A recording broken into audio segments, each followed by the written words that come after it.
Shahzad shoes ते आए अज इन्हों को इंशाअल्लाह आओ तो इन्हों को तुहानूं वैरायटी विखाना। पिंडी पट्टियां सब तो अनोखी वैरायटी होंदी है। इंशाअल्लाह इन्हों को आके वेखो सी एक बारी, तुहानूं चीज़ों का लैन का मज़ा आएगा। तो गारंटी वाला माल मिलता जे, हर किस्म के शूज़ जुत्ती मिलती, चप्पल लैनी होवे, बच्चा वैरायटी हर किस्म की मिलती है। इत्थों आओ, बच्चों लिए मिल जाओ, अपने लिए मिल जाओ। देख रहे हर किस्म की वैरायटी लगी है इतने। मैं लेडीज़ वैरायटी विखा रहा, देखो लेडीज़ वैरायटी इंशाअल्लाह म्यारी माल मिलता है इतों। पिंडी पट्टियां दे विच नाम है, देख रहे हो।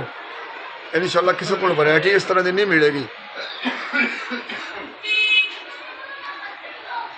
नवे तो नवे डिजाइन आते, नवे तो नवे डिजाइन हर हफ्ते के विच नवे तो नवे डिजाइन मिलेंगे तुहानूं इत्थे।